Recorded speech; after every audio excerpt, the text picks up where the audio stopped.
Good morning everyone. स्वागत है आप सभी का एनटीटी की क्लास में। हम पढ़ रहे हैं methods and material of nursery education का चैप्टर 2, जिसमें हम शिक्षण विधियों के बारे में बात कर रहे थे। लास्ट क्लास में हमने निरीक्षण शिक्षण विधि के बारे में डिस्कशन किया था। आज हम शिक्षण की और विधियां जो होती हैं उनके बारे में डिस्कशन करेंगे। ठीक है, तो शिक्षण की अलग अलग विधियां हमने अभी तक पढ़ी। कुछ और विधियां जो है हमें यहाँ बताई हुई हैं, जिनके बारे में थोड़ा थोड़ा सा हम सबको डिस्कस करेंगे। ठीक है, तो शिक्षण की विविध विधियां मतलब अनेक प्रकार की क्या है, हमारे पास बहुत सारे मेथड्स हैं जिनका हम इस्तेमाल करके क्या कर सकते हैं, पढ़ा सकते हैं। आप अपनी कक्षा को एक अच्छा सुचारू रूप से चलाने के लिए जो है इनका इस्तेमाल कर सकते हैं। अपने शिक्षण के उद्देश्यों को प्राप्त करने के लिए अलग अलग क्लास के लिए, अलग अलग विषयों के लिए आप किसी भी विधि का या एक से ज्यादा विधियों का इस्तेमाल कर सकते हैं। तो सबसे पहले जो हमने विधि पढ़ी थी, निगात्मक और आगमनात्मक विधि। ठीक है, यानी निगमन विधि और आगमन विधि के बारे में हमने बात की थी। ये जो विधि है किसके द्वारा, अरस्तु और प्लेटो के द्वारा लिखी हुई है। ठीक है, पाठ्य विषय को प्रस्तुत करने के दो ढंग हो सकते हैं। ठीक है, कि जब भी आप क्या करते हैं, किसी भी चीज को या किसी भी कंटेंट को, विषय को पढ़ा रहे हैं, तो उसे पढ़ाने के आपके पास दो तरीके हैं। एक में छात्रों को कोई सामान्य सिद्धांत बताकर हम उसकी जांच या पुष्टि करके अनेक उदाहरण उनके सामने रखते हैं। दूसरी विधि हमारे पास होती है कि जिसमें सबसे पहले हम उन्हें उदाहरण देते हैं, उदाहरण देने के बाद सामान्य नियमों के बारे में हम उन्हें बताते हैं। जैसे हमने आगमन और निगमन विधि के बारे में बिल्कुल डिटेल से पढ़ा था, ये उसी बात को रिपीट करके हमें बता रहे हैं कि दोनों विधियों में क्या होता है कि निगमन विधि में पहले आप सामान्य नियम बताते हैं, फिर उदाहरण देते हैं, और दूसरी आगमन विधि में पहले आप उदाहरण देते हैं और फिर सामान्य चीजों के बारे में बच्चों को अवगत कराते हैं। तो पहली विधि को हम निगात्मक विधि कहते हैं, निगमन विधि कहते हैं, और दूसरी विधि को आगमनात्मक विधि कहते हैं। ये विधि व्याकरण शिक्षण के लिए सबसे उपयुक्त मानी जाती है। ठीक है, कि अगर आप क्या पढ़ाना चाहते हैं, बच्चों को ग्रामर पढ़ाना चाहते हैं। ठीक है, ग्रामर में हिंदी ग्रामर आपने देखा है। ठीक है, इंग्लिश ग्रामर या लैंग्वेज की जब आप बात करते हैं, तो इसमें क्या होती है, व्याकरण होती है हमारे पास।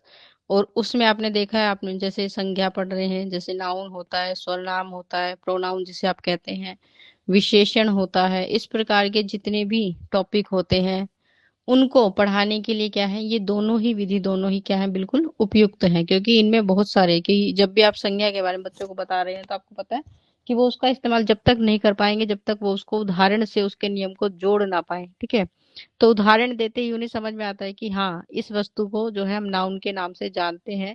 और जितने ज्यादा उदाहरण उनके सामने प्रस्तुत होंगे, उतने ही ज्यादा प्रैक्टिस के साथ आपको क्या है, ये सारी चीजें क्लियर होती हैं। जैसे काल आप पढ़ते हैं, ठीक है, टेंस पढ़ते हैं, काल पढ़ते हैं, ये सारी चीजों में जितने ज्यादा उदाहरण आपके पास होंगे, उतनी ज्यादा बेहतर आपकी जो है क्लास होती है। ठीक है, उतनी ज्यादा बेहतर बच्चों के कॉन्सेप्ट होते हैं, आप ये कह सकते हैं।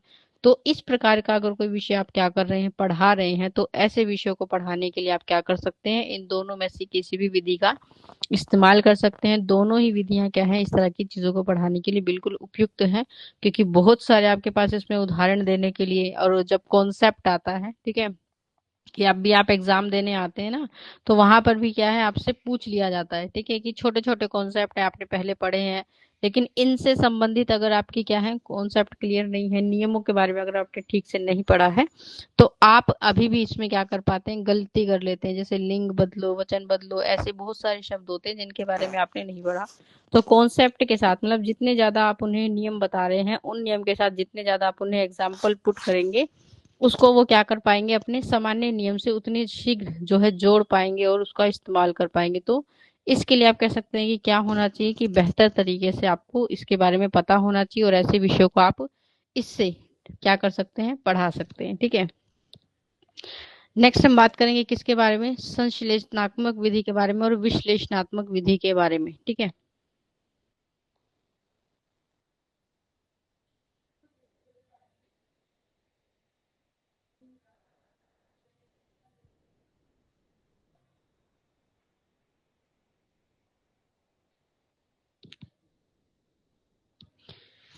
संश्लेषण और विश्लेषण विधि की जब हम बात करते हैं, तो दूसरे दृष्टिकोण से शिक्षण विधि के दो अन्य प्रकार हो सकते हैं। ठीक है, इससे पहले हमने देखे कि आगमन और निगमन विधि दो प्रकार की हो सकती है, आप उनको इस्तेमाल करके अपने टॉपिक विषय को पढ़ा सकते हैं। दूसरा हमारे पास दृष्टिकोण होता है कि दो अन्य प्रकार के मेथड, यानी कि आपके पास क्या है, दो अन्य प्रकार के तरीके हैं जिनका इस्तेमाल करके आप क्या कर सकते हैं, बच्चों को अपने उसके विषय के बारे में जानकारी दे सकते हैं, नया ज्ञान जो है उनके सामने जो है लेकर आ सकते हैं, उनको सिखाने का प्रयास कर सकते हैं। तो पाठ्य वस्तु होता है कि जो भी चीज आप पढ़ा रहे हैं, चैप्टर है, टॉपिक है, कुछ भी, वो आपकी पाठ्य वस्तु होती है। तो उसमें उपस्थित करने का जो ढंग है, यदि पहले अंगों का ज्ञान देकर तब हम पूर्ण वस्तु का ज्ञान कराते हैं, तो उसे हम कहते हैं संश्लेषणात्मक विधि। ठीक है, कि आप क्या कर रहे हैं कि मान लीजिए कोई भी वस्तु आपने बच्चे के सामने रख दी, ठीक है, कोई ऑब्जेक्ट रख दिया, आप ये कह सकते हैं कि आपने पहले उसके सामने क्या रख दिया, कोई ऑब्जेक्ट रख दिया। अब आप उसके जितने भी पार्ट्स हैं, उन पार्ट्स के बारे में क्या कर रहे हैं, पहले आपने उन्हें ज्ञान कराया कि इसके इतने पार्ट होते हैं, और फिर बाद में आप उस पूर्ण रूप से उस वस्तु की जानकारी अगर बच्चों को दे रहे हैं, ठीक है, तो इसे हम क्या कहते हैं, इसे हम संश्लेषणात्मक विधि कहते हैं। ठीक है, जैसे हिंदी पढ़ाने से पहले हम वर्णमाला सिखाकर बच्चों को क्या कराते हैं, ज्ञान कराते हैं। ठीक है, कि जब भी आप लैंग्वेज की बात करते हैं और उसमें भी हम हिंदी लैंग्वेज सिखा रहे हैं, तो आपने देखा है कि सबसे पहले बच्चों को वर्ण सिखाए जाते हैं। ठीक है, वर्ण को किस प्रकार से क्या किया जाएगा, उनका उच्चारण किया जाएगा, उनकी जो ध्वनि निकलेगी उस ध्वनि के बारे में, ये सारी चीजें जो है हम क्या करते हैं, सबसे पहले वर्ण का ज्ञान उन्हें कराते हैं, आप उन्हें वर्णों के बारे में बताते हैं। ठीक है, इस प्रकार से पहले उन्हें ये सब बोलना भी, उनका उच्चारण करना, ठीक है, सही प्रकार से उच्चारण करना, उसको लिखना, ठीक है, उसको समझना जो है सबसे पहले सिखाया जाता है। और उसके बाद आप क्या करते हैं, अक्षरों को जोड़ना सिखाते हैं। ठीक है, कि अगर आप ए को बै के साथ जोड़ रहे हैं, एक स्वर को एक व्यंजन के साथ जोड़ रहे हैं, तो एक शब्द बनता है अब, और जिसका क्या है, अर्थ है, मतलब इसी समय। ठीक है, इसी समय तो जो भी सार्थक शब्द बन रहे हैं, ठीक है, जिसका क्या निकलता है, कोई अर्थ निकलता है, उसको हम क्या कहते हैं कि वो एक शब्द है। तो इस प्रकार से हम क्या कर रहे हैं कि पहले उसके अलग अलग पार्ट्स के बारे में बताया, कि हमने वर्णमाला जो है वो क्या होती है, वर्णों का ज्ञान का होता है, कैसे उसमें मात्राएं लगा जाती हैं, फिर उससे शब्द बनाया जाता है, शब्दों से वाक्य बनाना सीखते हैं, फिर आप अपनी पूरी बात को बिना किसी रुकावट के जो है सरलता से बोल पाते हैं। ठीक है, कि आप जो भी शब्द बोल रहे हैं वो आपने भाषा धीरे धीरे ऐसे ही सीखी है। ठीक है, तो इसको हम क्या कहते हैं कि ये क्या है, एक तरह का संश्लेषणात्मक विधि आप इसे कह सकते हैं। ठीक है, तो ऐसे हमें क्या करना है कि अगर आप किसी चीज का ज्ञान करा रहे हैं, ठीक है, तो आप कह सकते हैं कि एक ऐसी विधि है ये, ठीक है, कि शिक्षण की ऐसी विधि, ठीक है, जिसमें आपको क्या है, ज्ञात से अज्ञात चीजों की ओर लेकर जाते हैं। ज्ञात से मतलब जिन चीजों के बारे में आपको पता है पहले, उन चीजों के बारे में, और फिर ऐसी चीजों के बारे में जिनके बारे में नहीं पता है, उनके बारे में हमें क्या बनती है, जानकारी मिलती है। ठीक है, या फिर आप कह सकते हैं कि इस विधि में पहले हम समस्या की पृष्ठभूमि या आधार की जानकारी प्राप्त कर लेते हैं। जैसे छात्रों को वर्णों और शब्दों के माध्यम से वाक्य बनाना हमने सिखाया प्राथमिक स्तर पर।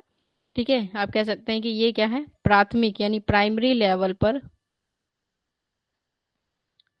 पढ़ने के लिए और लिखने के लिए, पढ़ने और लिखने के कौशल को विकसित करने में क्या करती है, विकसित करने में सहयोग देती है। मतलब अगर आप क्या करना चाहते हैं, बच्चों को लिखना सिखाना चाहते हैं या पढ़ना सिखाना चाहते हैं, तो उसके लिए ये विधि आपको सबसे ज्यादा उपयुक्त जो है मानी जाती है। ठीक है, तो आप क्या कर सकते हैं, कई विधियों का इस्तेमाल कर सकते हैं। ठीक है,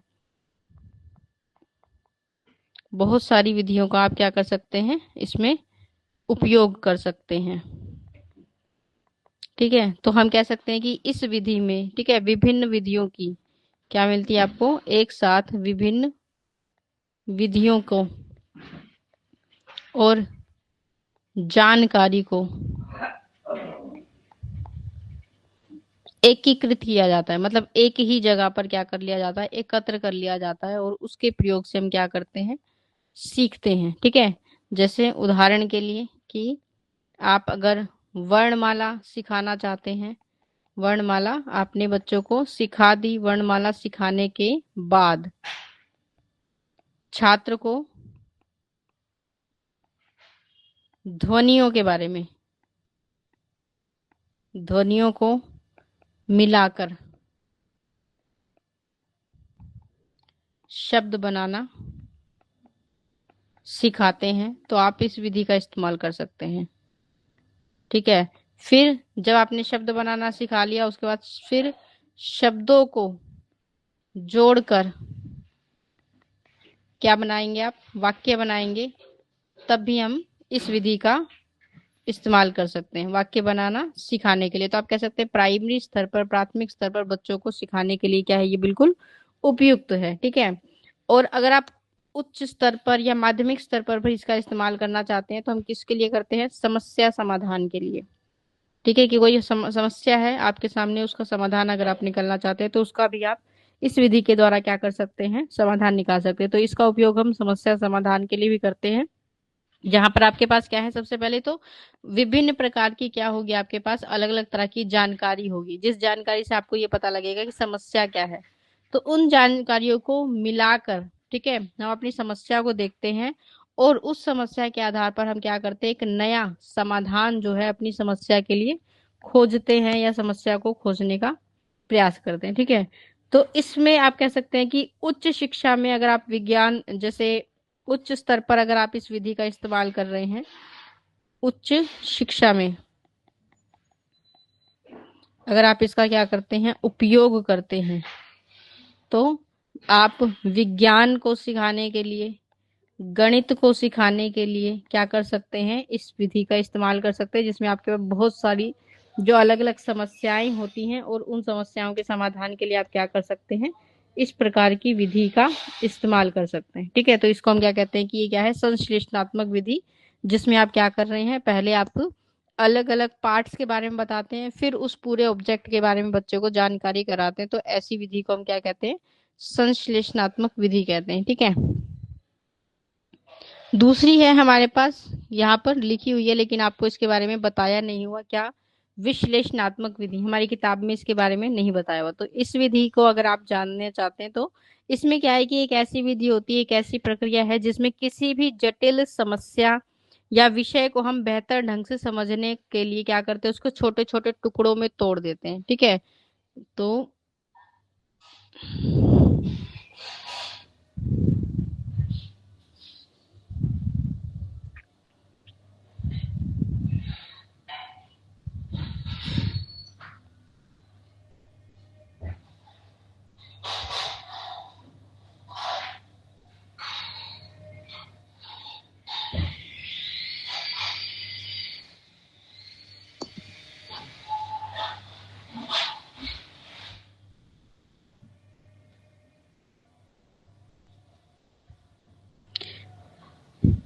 बात करेंगे किसके बारे में, विश्लेषण विधि के बारे में। ठीक है, इसे हम विश्लेषण विधि भी कह सकते हैं। ठीक है, इसमें क्या होता है कि इसमें हमारे पास क्या है, जैसे एक ऐसी प्रक्रिया आप कह सकते हैं इसे, ऐसी प्रक्रिया यानी एक ऐसा प्रोसेस है जिसमें क्या मिलता है, आपको अवसर मिलता है कि आपके पास जितनी भी बड़ी क्या है, जटिल समस्या हो या जटिल काम हो, किसी जटिल यानी जो भी मुश्किल चीज है आपके पास, जटिल समस्या या कोई मुश्किल अगर आप विषय पढ़ रहे हैं, ठीक है, तो उसको बेहतर बनाने के लिए, उसको आसान बनाने के लिए आप कह सकते हैं कि बच्चे उसे बेहतर तरीके से समझ सके, उसको समझने के लिए हम क्या करते हैं, उसको समझने के लिए हम उसे छोटे छोटे भागों में तोड़ देते हैं। ठीक है, उसे छोटे छोटे पार्ट्स में, मतलब हमने क्या किया, जैसे कोई शब्द आपको नहीं आ रहा तो आपने उसको छोटे पार्ट्स में तोड़ दिया और फिर आपने उसको पढ़ा तो आपको वो आसानी से समझ में आ गया, उसका जो अर्थ है वो समझ में आ रहा है, प्रोनाउंस आप उसे अच्छी प्रकार से कर पा रहे हैं। तो ऐसे कोई भी मुश्किल बड़ी चीज है, हम उसे क्या कर रहे हैं, छोटे पार्ट्स में आपने उसे तोड़ दिया। ठीक है, तो इसको हम क्या कहते हैं, अज्ञात से, जिसके बारे में हमें नहीं पता, अज्ञात से ज्ञात की ओर। ठीक है, कि जो चीज हमें नहीं पता, उसके बारे में हम नहीं जानते, वो अज्ञात है, और अज्ञात का हम क्या ढूंढ रहे हैं, उसको जानने का प्रयास कर रहे हैं। तो आप कह सकते हैं कि अज्ञात से ज्ञात की तरफ हमें ये लेकर जाती है।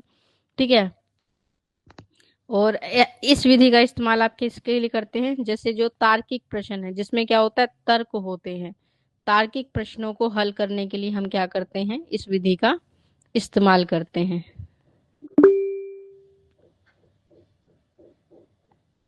का प्रयास इस विधि के द्वारा हम करते हैं। ठीक है, तो आप कह सकते हैं जैसे आपने बीज गणित के बारे में पढ़ा होगा।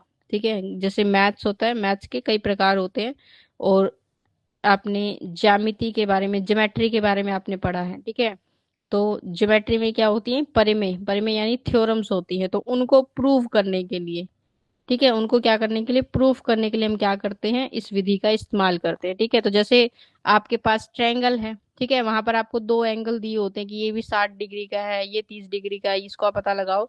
तो इसको प्रूफ करने के लिए हम क्या करते हैं, इसके सम को कंसिडर करते हैं। आप एक पूरा समस्या का समाधान लेकर चलते हैं कि आपके पास एक पूरा प्रोसेस है। तो जब आप क्या कर रहे हैं, इसको प्रूफ कर रहे हैं, तो उसी को प्रूफ करने में हम कहते हैं कि हम क्या कर रहे हैं, उसको छोटे छोटे पार्ट्स में तोड़ रहे हैं। ठीक है, और उसके बाद क्या करते हैं, हम उसको सरल करते हैं। ठीक है, तो इस प्रकार की आप समस्याएं जो हैं इससे, ठीक है, गणित है, विज्ञान है, ऐसी चीजों को पढ़ाने के लिए आप क्या कर सकते हैं, इसका इस्तेमाल कर सकते हैं। ठीक है, तो इसको आप कह सकते हैं कि विभाजन इसमें किया जाता है। ठीक है, तोड़ा जाता है छोटे छोटे शब्दों में। खोज होती है एक तरह की, जैसे आप किसी भी परिमेय को यानी किसी थ्योरम को जब प्रूफ करते हैं, तो थ्योरम के लिए हमें क्या करना होता है, खोजना होता है, हमें उसके हर एक उसके बारे में पता होना चाहिए। ठीक है, तो फिर हम उसका क्या कर पाते हैं, उपयोग कर पाते हैं कि आपको रूल पता होने चाहिए। ठीक है, जैसे आपको, आपने a प्लस बी का स्क्वायर पढ़ा होगा, तो जब इसको सोल्व करते हैं तो आपको रूल फॉलो करने होते हैं, है ना। तो उस आधार पर हमें क्या है कि हर एक नियम के बारे में पता होना चाहिए। अगर आपको नियम पता है तो आप इसकी पूरी थ्योरम को जो है वो आसानी से कर पाएंगे। तो किसी भी मुश्किल कार्य को करने के लिए हम क्या करते हैं, इस विधि का इस्तेमाल करते हैं। ठीक है, तो विश्लेषण विधि जो है जटिल समस्याओं को छोटे भागों में तोड़कर उसे सरल बनाकर हमें सिखाने की कोशिश करती है। बीज गणित जैसे विषय को जो आप इससे आसानी से पढ़ सकते हैं। ठीक है, और इस विधि का इस्तेमाल जो है आप कर सकते हैं। ठीक है, तो ये आप हमारी विश्लेषण और संश्लेषणात्मक विधि थी। ठीक है, नेक्स्ट हम बात करेंगे किसके बारे में, वस्तु विधि के बारे में। वस्तु विधि जो आपको ये बताती है कि ये क्या है, ये किसी वस्तु पर आधारित है। ठीक है, सब्जेक्ट पर आप कह सकते हैं, ऑब्जेक्ट हम कह सकते हैं। ठीक है, कोई वस्तु है, उस वस्तु पर आधारित जो है ये क्या है, विधि कहलाती है।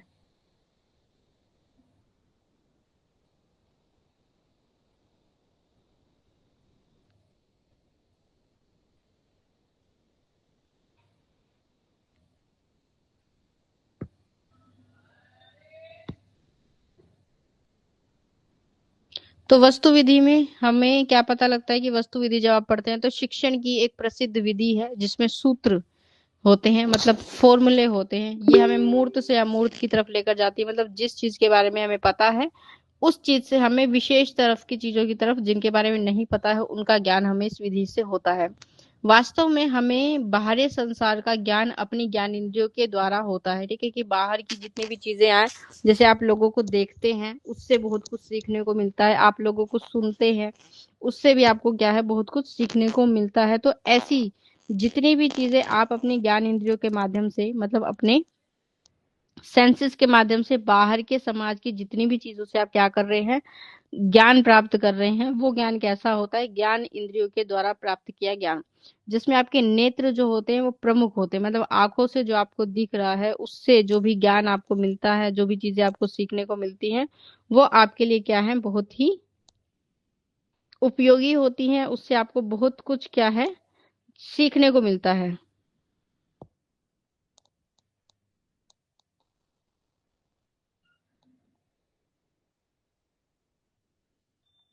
तो किसी वस्तु पर दृष्टि पड़ते ही आपको क्या है, उस चीज के बारे में पता लगता है। जैसे आपने कोई ऑब्जेक्ट देखा, उस ऑब्जेक्ट को देखकर आपके मन में कोई ना कोई विचार तो उत्पन्न होता ही होगा।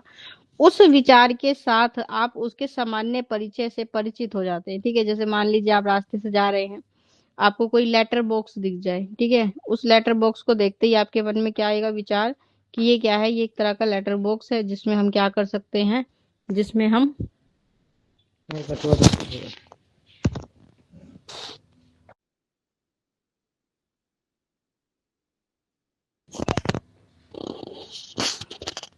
तो हमें उसके बारे में, ठीक है, अब आपको इसकी सामान्य बातों के बारे में क्या पता है? सबसे पहले तो आपको इसका नाम पता है कि इसको क्या कहते हैं, ठीक है।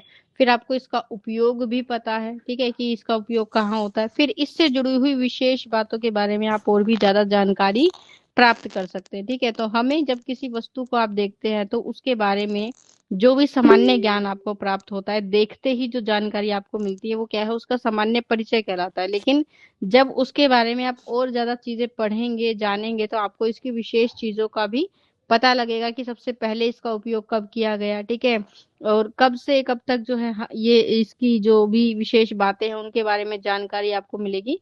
तो वो क्या होता है कि वो मूर्त, मतलब हमें सिर्फ उसकी कुछ बातों के बारे में पता था, लेकिन अब हम उसके बारे में ज्यादा बातें सीख रहे हैं। तो आपको क्या है, सबसे सरल साधन जो है उस वस्तु का ये है कि आपको उसकी जानकारी जो है सरलता से प्राप्त हो रही है।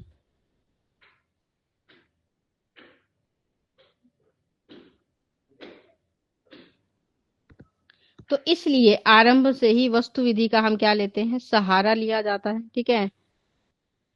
अर्थात बच्चों को पढ़ाने के लिए वस्तुओं का प्रदर्शन करके उन्हें सिखाने का प्रयास करना, ज्ञान देना, ठीक है। तो जहां पर कि अमूर्त को मूर्त बनाने का क्या किया जाता है? प्रयास किया जाता है, ठीक है, कि जो चीजें आपको पहले से क्या करी जाती है आपके सामने, जैसे इस विधि में क्या होगा, इस विधि में आप बच्चों के सामने क्या रखेंगे? कोई वस्तु रख देंगे, ठीक है, और उस वस्तु वस्तु को देखकर बच्चों से आप ये पूछ सकते हैं, ठीक है, कि ये जो चीज है ये क्या है, ठीक है, इसके बारे में उन्हें क्या पता है, क्या नहीं पता है, उसके बारे में हम चर्चा कर सकते हैं, ठीक है। तो उससे संबंधित जो है क्या है, आप बहुत सारी चीजें उसे बता सकते हैं, ठीक है।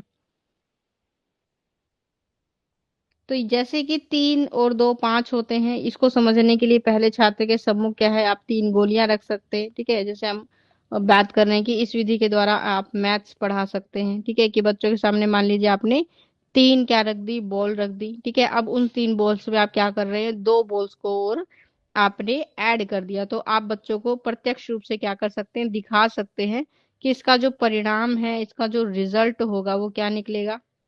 5 आंसर आएगा, ठीक है। इसी तरह आप उसको क्या सिखा सकते हैं? रिडक्शन सिखा सकते हैं, कि आप घटाना या सब्ट्रैक्शन करना जिससे आप कहते हैं वो हम सिखा सकते हैं, ठीक है।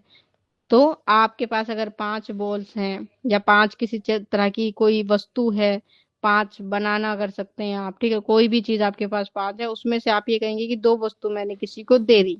अब आपके पास कितनी बची? तो बच्चा सरलता से जो है उसको क्या कर पाएगा? देख पाएगा, और देख कर उस वस्तु के आधार पर वो क्या कर पाएगा? अपने उत्तर को आपके सामने प्रस्तुत कर पाएगा, ठीक है।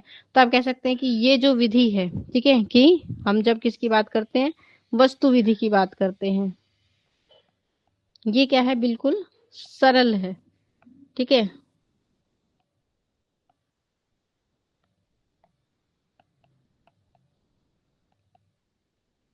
आसान है, ठीक है, यह बिल्कुल ही इजी है, सरल है।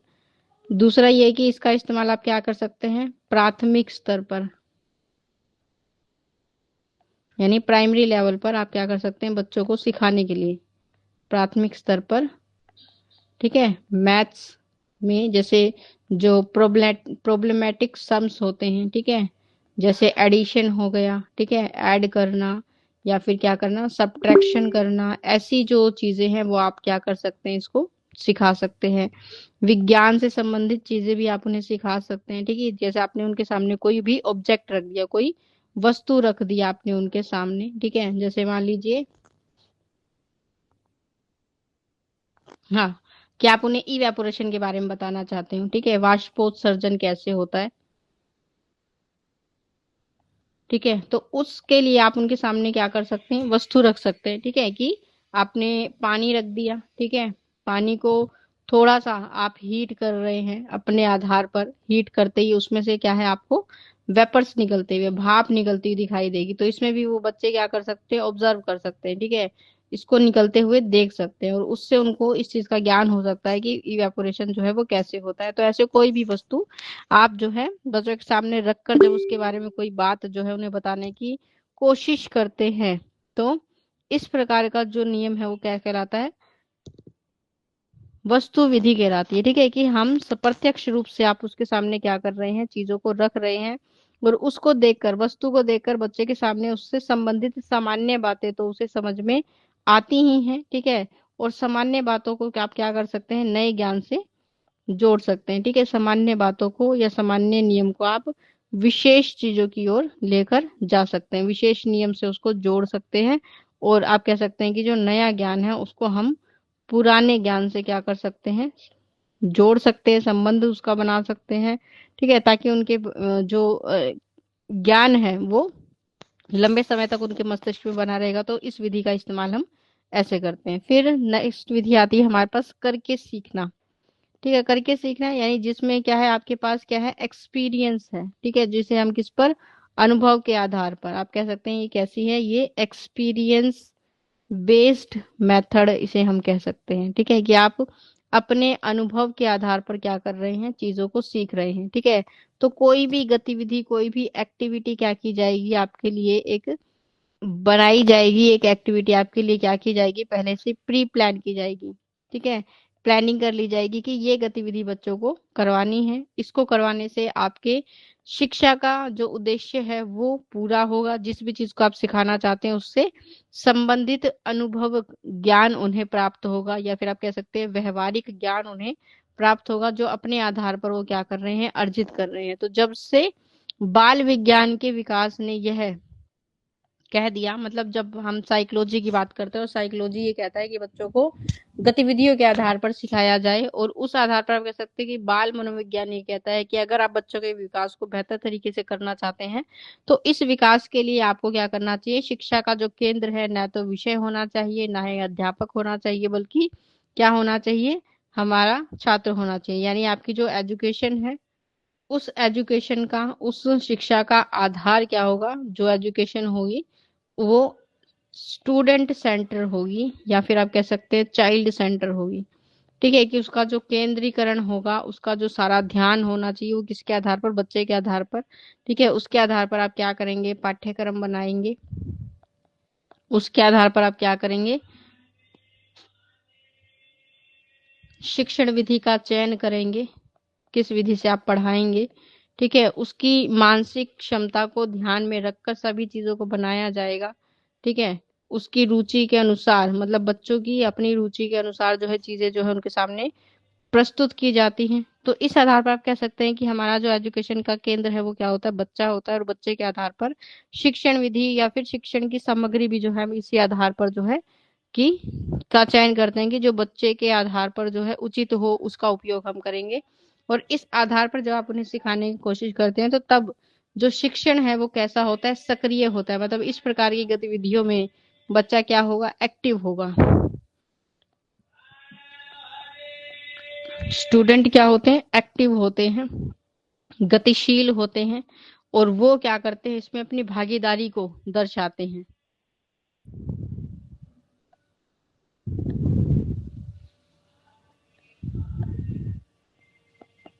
गतिशीलता को दर्शाते हैं, तो मतलब अपनी भागीदारी को दर्शा रहे हैं कि जब गतिविधि होगी, एक्टिविटी होगी, तो उसमें क्या ले रहे हैं, भाग ले रहे हैं, क्योंकि उनकी रुचि के अनुसार है, उनकी शिक्षण विधि के लिए उपयुक्त है, पाठ्यक्रम उनके अनुसार है। तो उनको सीखने में जो है ज्यादा आनंद आता है, ज्यादा बेहतर तरीके से वो सीखते हैं। तो करके सीखना अर्थात आप कह सकते हैं स्वयं अनुभव के आधार पर, अपने अनुभव के आधार पर ज्ञान को प्राप्त करने की बात हम कर रहे हैं। और आजकल सबसे ज्यादा अधिक और व्यापक जो शिक्षण का सिद्धांत आपको देखने को मिलता है वो कैसा है, एक्सपीरियंस बेस्ड लर्निंग जो है, जिसमें हम बच्चों को जो है गतिविधियों के आधार पर जो है सिखाने की कोशिश करते हैं, ठीक है। तो उस आधार पर आप कह सकते हैं कि ये विधि कैसी है, उपयुक्त है बच्चों को सिखाने के लिए, प्राइमरी लेवल पर सिखाने के लिए, ठीक है। तो चीजों को जो है आप एक वातावरण उनके लिए तैयार कर सकते हैं, गतिविधि जो उनके आधार पर जो है सबसे उचित हो, सबसे बेहतर हो, उसके साथ आप क्या कर सकते हैं, उसे सिखाने का प्रयास कर सकते हैं। तो ऐसी विधि जो है उनके लिए बिल्कुल उपयुक्त और बेहतर होती है, और आप इसका इस्तेमाल करके उन्हें सिखा सकते हैं। फिर हम बात करते हैं किसके बारे में, शोध विधि के बारे में, ठीक है। शोध विधि जिसे आप कहते हैं खोजना, शोध का मतलब क्या होता है, खोजना। कि जब आप क्या कर रहे हैं, किसी नए ज्ञान को खोजने का प्रयास करते हैं तो उसे हम क्या कहते हैं, खोज करना।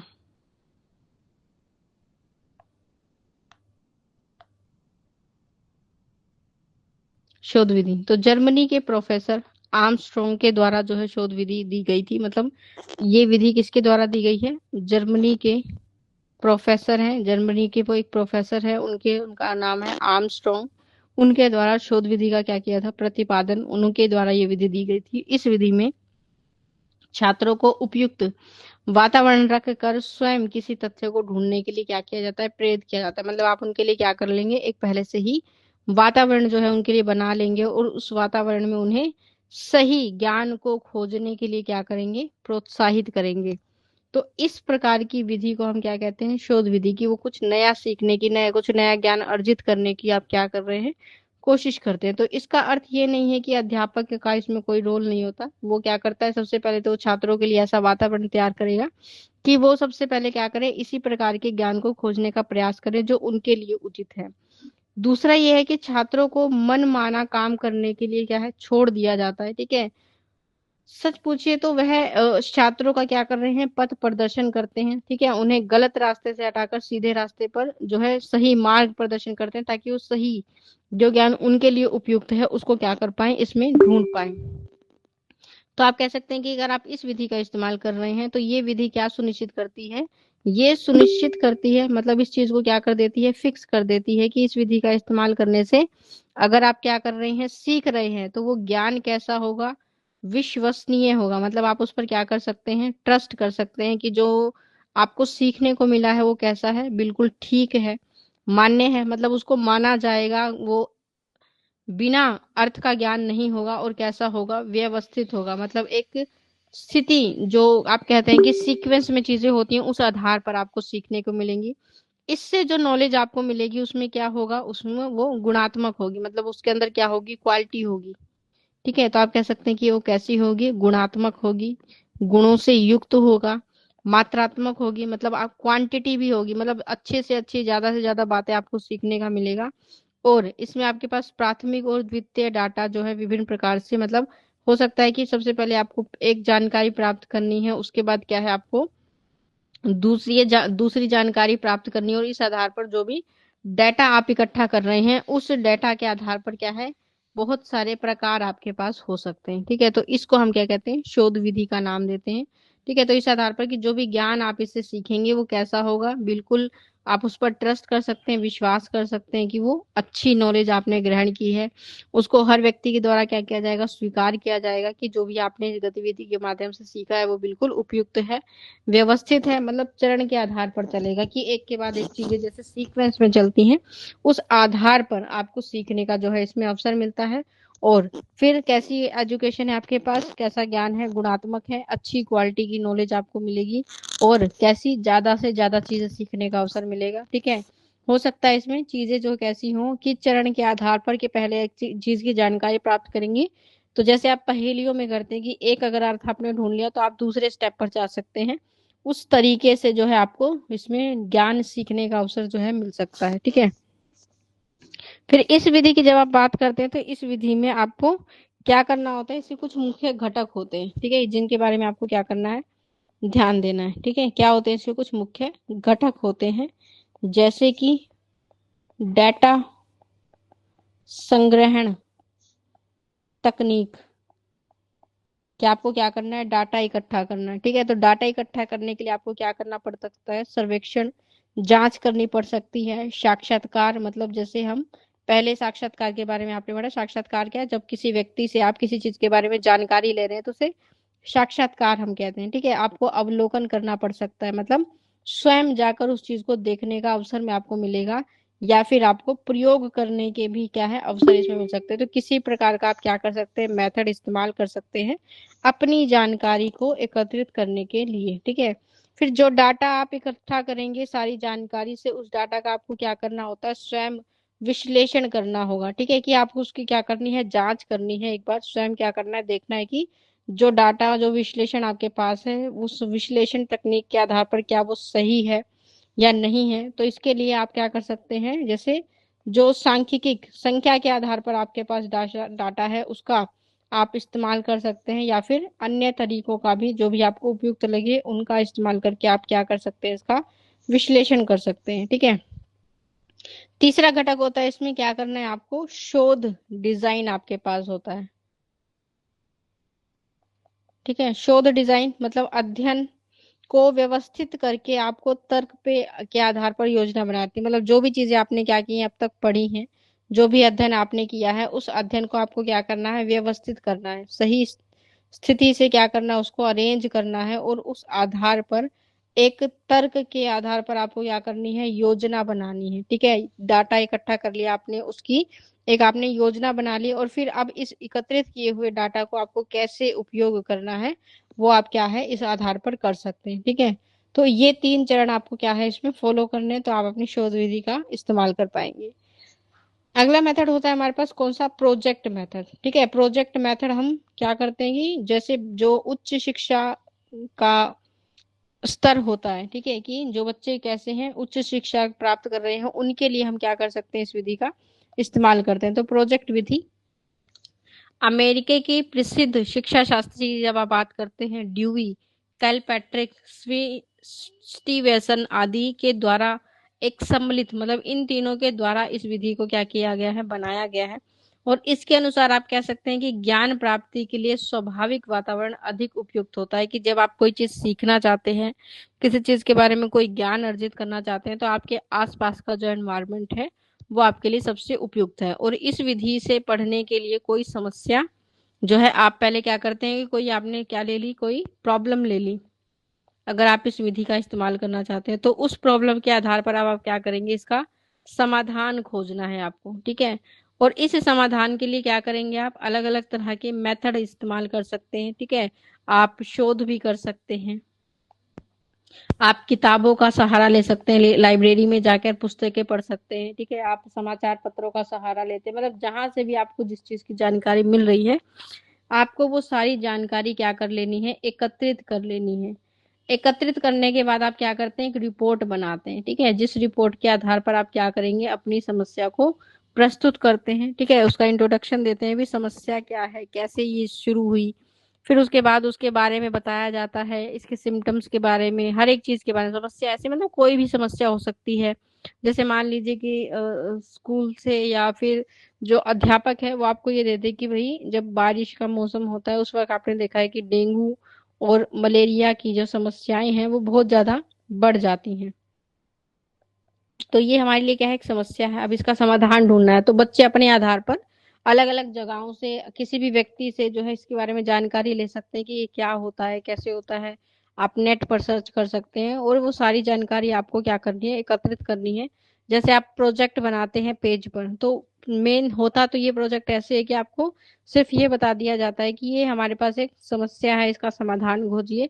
तो आप उसके बारे में सारी डिटेल्ड इंफॉर्मेशन आपको खुद खोजनी होती है। ठीक है, और खोजने के बाद एक निष्कर्ष पर आपको पहुंचना होता है। इसके लिए आप किसी भी तरह की चीज का इस्तेमाल कर सकते हैं, जैसे मैंने ये बताया कि आप खुद से क्या कर सकते हैं, शोध कर सकते हैं, लोगों से जाकर मिल सकते हैं, किताबें पढ़ सकते हैं, समाचार पत्र, आप नेट पर भी जो है सर्च कर सकते हैं इसके लिए जानकारी। आप किसी प्राथमिक चिकित्सा केंद्र में भी जा सकते हैं, किसी डॉक्टर से भी मिल सकते हैं जो आपको इनसे संबंधित जानकारियां, बचने के साधन और दवाइयों के बारे में अवगत कराएगा। और उसके लिए आप पूरी एक रिपोर्ट जो है अपनी तैयार कर सकते हैं कि समस्या ये है और इस आधार पर हमें क्या क्या करना चाहिए, कैसी सावधानियां बरतनी चाहिए, वो एक प्रोजेक्ट आपका हो जाता है। ठीक है, तो ये क्या है, एक तरह की शिक्षण विधि है जिसमें छात्र, ठीक है, इस विधि में आप कह सकते हैं कि क्या है, आपके पास एक अवसर मिलता है आपको।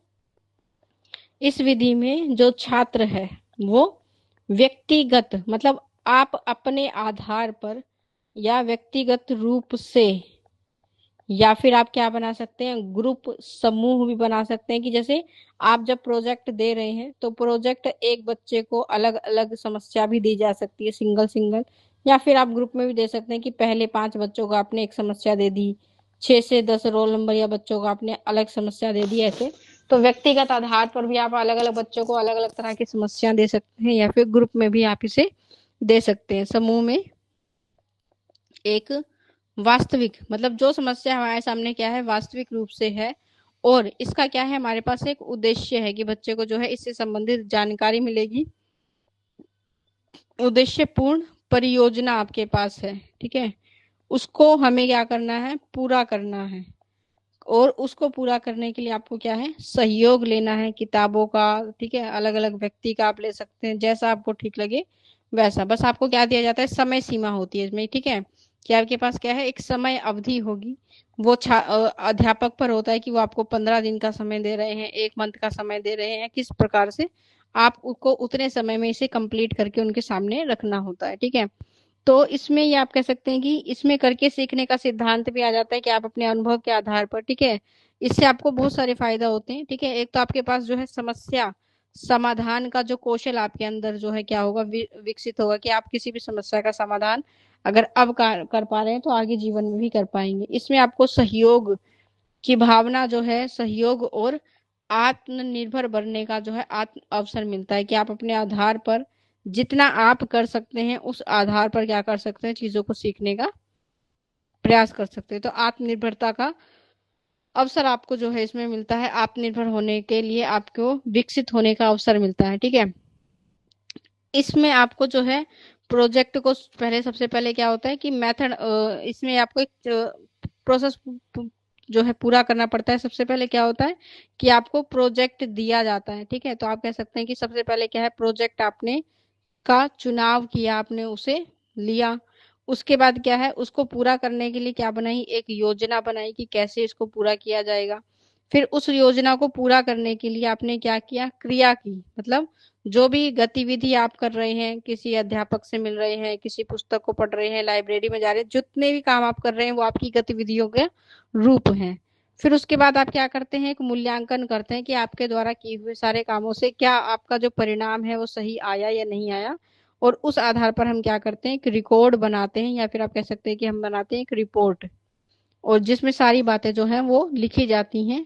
तो इस आधार पर आप कह सकते हैं कि हम क्या करते हैं, इसको लेकर चलते हैं। तो आपने सबसे पहले ध्यान रखना है कि इसकी विशेषताएं क्या होती है प्रोजेक्ट विधि में।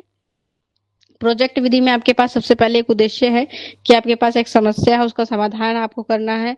आपको स्वयं हर कार्य इसमें खुद से करना होगा। अध्यापक केवल आपको क्या करता है, सहयोग करता है, वो आपको गाइडेंस दे सकता है। हाँ, अगर आप कहीं अटक जाते हैं तो आप अध्यापक का सहयोग ले सकते हैं कि कहीं पर आपको लग रहा है कि सही दिशा में आप नहीं जा रहे हैं या कहीं कोई समस्या आ गई है, तो आप अध्यापक को बताकर उनसे जो है एडवाइस ले सकते हैं, वो आपकी हेल्प अवश्य करेंगे। ठीक है, सहयोग और सामाजिक चीजों के बारे में आपको जानने का अवसर मिलता है। ठीक है, शिक्षक की भूमिका एक मार्गदर्शन के रूप में आपको देखने को मिलती है, और समाधान जो है इससे आपको चीजों का प्राप्त होता है। ठीक है, फिर अगली विधि आती है हमारे पास कौन सी, डाल्टन योजना। डाल्टन योजना ये अमेरिका में डाल्टन नाम के व्यक्ति थे, उनके नाम पर जो है दी गई है।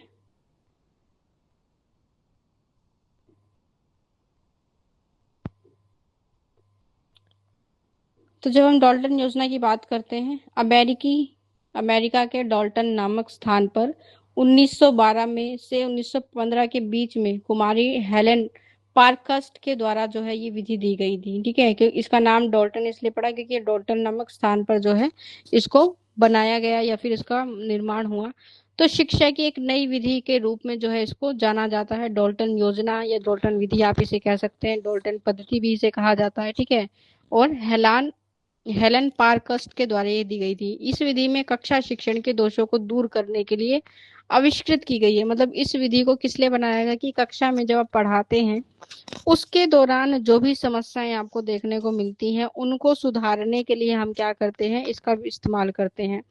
तो विषय का विशेषज्ञ अध्यापक प्रयोगशाला में बैठकर छात्रों की सहायता करता है। मतलब जिस भी विषय की आप बात कर रहे हैं, जिस भी सब्जेक्ट की आप बात कर रहे हैं, तो इस विधि में क्या है, आपके पास क्या होनी चाहिए, एक लैब होनी चाहिए, और सब्जेक्ट का क्या होना चाहिए, एक्सपर्ट होना चाहिए। ठीक है, मतलब विशेषज्ञ, जिसे उस सब्जेक्ट के बारे में क्या है, विशेष ज्ञान हो, विशेष नॉलेज हो, उसके द्वारा क्या है, लैब में बच्चों के द्वारा काम कराया जाएगा, जांच कराई जाएगी। तो उनके कार्यों की क्या होती है, जांच की जाती है, संशोधन कि अगर कोई चीज गलत हो गई है तो हम उसमें क्या करेंगे, सुधार करेंगे।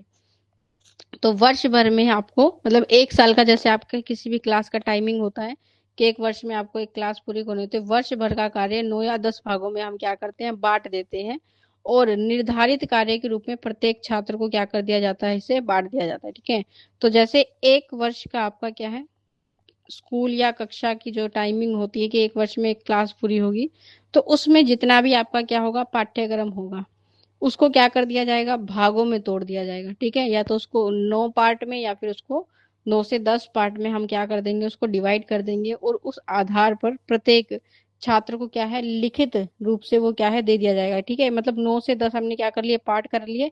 अब ये आपको क्या कराए जाएंगे, लिखित तौर पर आपको नोट करवा दिए जाते हैं कि इस तरह आपको इसे क्या करना है, पूरा करना है। ठीक है,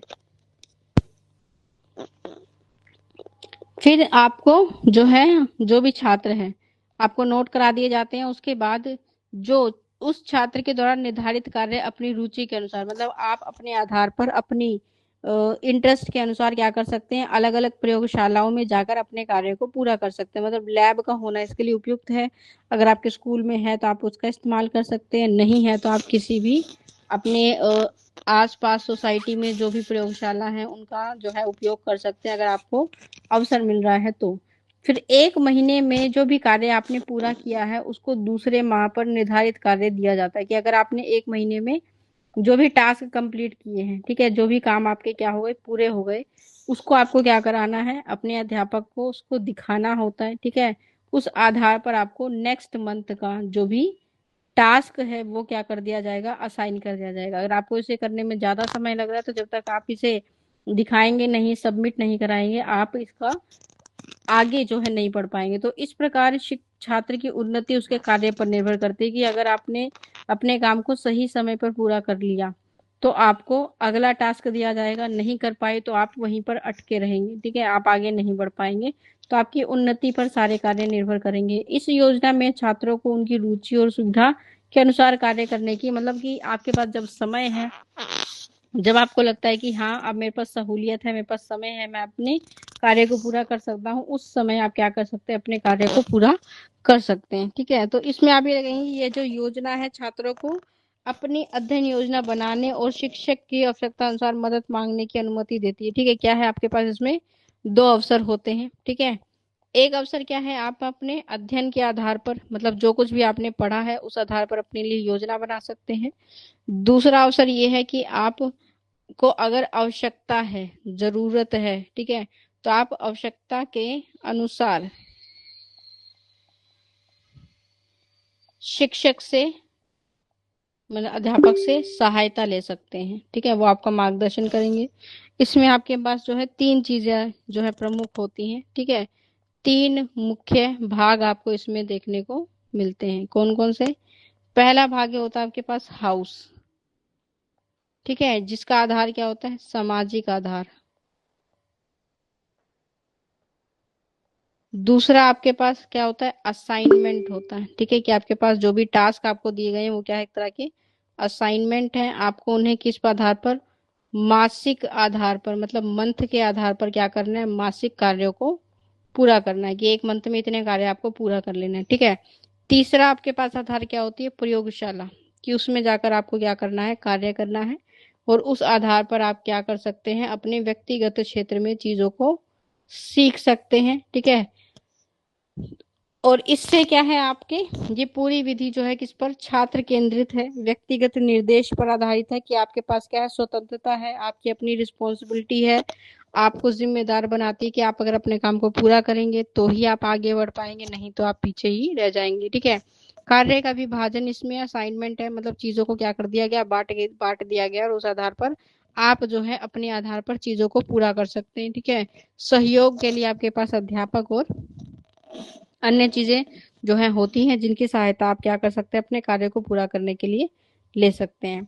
फिर शिक्षण की अलग अलग विधियों के बारे में हमने और बात की थी, कि शिक्षा के दौरान पढ़ाने के लिए उपयोग की जाने वाली बहुत सारी विधियां हमने पढ़ी हैं, जिसमें किस शिक्षण विधि का उपयोग कहाँ किया जाता है और कैसे करके हमें कहाँ और किस तरह करना चाहिए उसके बारे में हमें जानकारी मिली।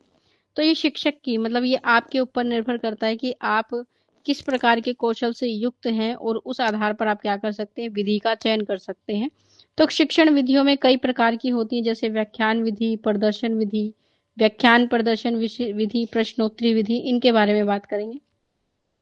व्याख्यान विधि इसको हम कहते हैं लेक्चर मेथड। ठीक है, सामान्य तौर पर आपने जैसे चीजें पढ़ी हैं स्कूलों में, इस मेथड के आधार पर पढ़ी होंगी, क्योंकि शिक्षा का नया पैटर्न आपको अब देखने को मिल रहा है। ठीक है, तो इससे पहले जो चीजें आपने कक्षाओं में देखी हैं लगभग लेक्चर मेथड पर बेस्ड होती हैं, कि अध्यापक आता है, वो आपके सामने क्या करता है, चीजों को रखता है। ठीक है, किसी भी विषय को क्या कर रहा है, जब पढ़ा रहा है तो उसके बारे में विस्तृत जानकारी आपको दे रहा है। तो हायर क्लास में आपने देखा कोई चैप्टर आप पढ़ रहे हैं, उस चैप्टर में जो बातें लिखी हुई हैं वो तो आपको पढ़ने को मिल रही है, लेकिन उसके से रिलेटेड जो अलग विशेष बातें होती हैं वो अध्यापक आपको क्या करता है, बोल कर बताता है। तो यह विधि जिसका उपयोग प्रत्येक शिक्षक जो है वो किसी भी चीज को प्रस्तुत करने के लिए किया जाता है, उसको व्याख्यान यानी लेक्चर मेथड कहते हैं। तो इस विधि का उपयोग कक्षा के बाहर भी किया जा सकता है। जैसे आप कहीं गए हैं, वहां पर कोई चीज आपने देखी है, तो उसके बारे में विशेष या उसके बारे में विस्तृत जानकारी जो है आपको वहां पर प्राप्त हो सकती है, जो कोई व्यक्ति आपको उसके बारे में विशेष जानकारी दे रहा हो। तो इस विधि को हम प्राचीन विधि के नाम से भी जानते हैं। प्राचीन यानी गुरुकुल में भी आपने देखा है, जो गुरु और शिष्य जब प्राकृतिक वातावरण में बैठते थे, तो गुरु उनको हर एक चीज का ज्ञान जो है बोल कर बता रहा है। ठीक है, विषय को जो है विस्तृत जानकारी दे रहा है, तो इसको हम व्याख्यान विधि का नाम देते हैं।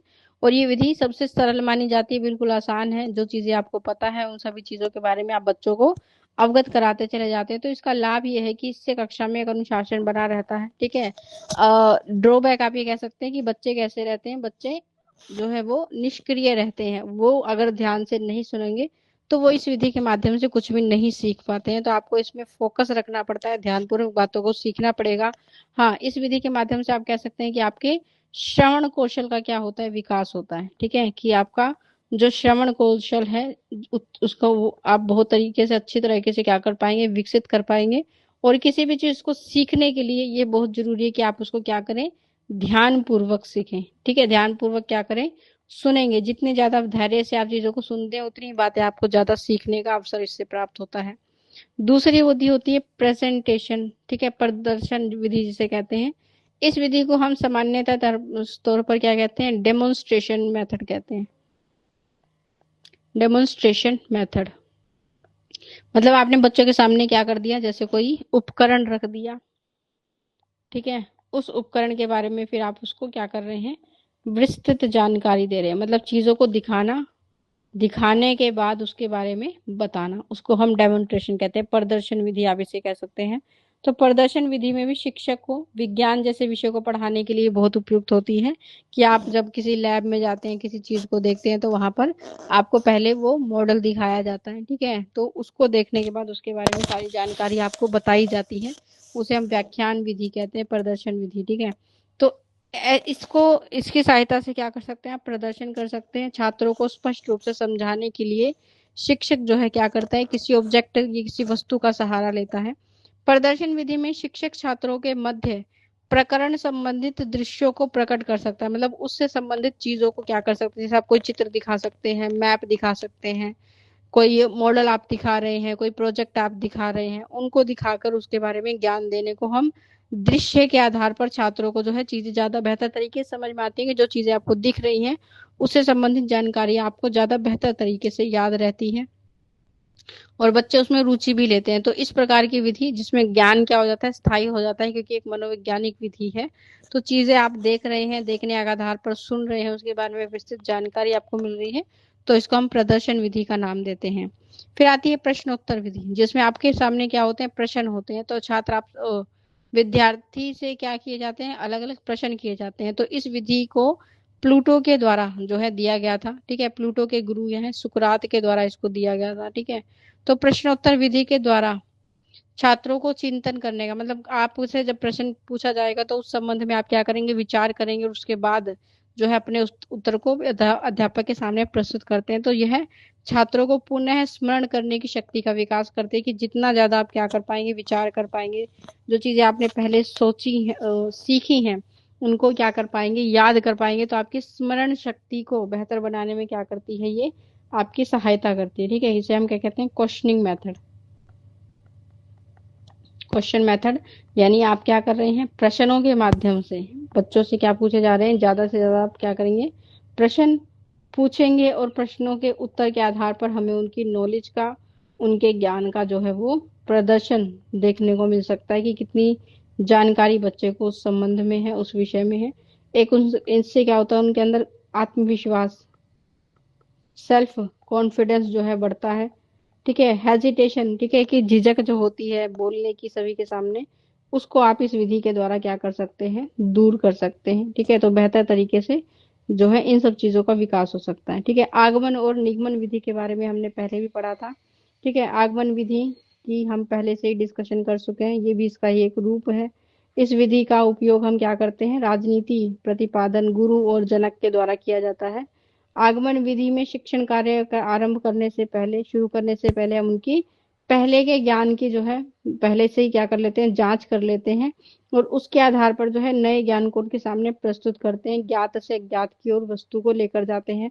निगमन विधि में, निगमन विधि को अरस्तु के द्वारा दिया गया है। ठीक है, इसके गुरु प्लेटो के द्वारा किया गया था, और यह विधि आगमन विधि की बिल्कुल विपरीत होती है। अज्ञात से ज्ञात की ओर हम बढ़ते हैं, और छात्रों के मध्य किसी सूत्र या सिद्धांत को प्रस्तुत किया जाता है, उसके बाद उस स्तर पर लेकर जाया जाता है। फिर आती है हमारी खेल विधि, खेल विधि यानी प्लेवे मेथड। और आधुनिक समय में आपने देखा है कि प्राथमिक स्तर पर खेल विधि का बहुत ज्यादा इस्तेमाल किया जाता है। बच्चों को प्राथमिक स्तर पर सिखाने के लिए खेल विधि जो है सबसे उपयुक्त मानी जाती है। इस विधि का प्रतिपादन जो है हेनरी फोल्डवेल्ड के कुक के द्वारा किया जाता है, उनके द्वारा ये विधि जो है प्रस्तुत की गई थी। यह रुचिकर विधि है, मतलब इसमें बच्चों का इंटरेस्ट होता है कि उनके आधार पर खेलने के आप एक उनके लिए सिर्फ खेल है, लेकिन खेल से जो है इनको ज्ञान भी प्राप्त हो रहा है। तो बच्चों की रुचि जो है इसमें बहुत अधिक होती है, जिसके कारण बच्चे जो है एक स्थायी ज्ञान को प्राप्त कर पाते हैं, और छात्र लंबे समय तक उस ज्ञान को अपने मस्तिष्क में क्या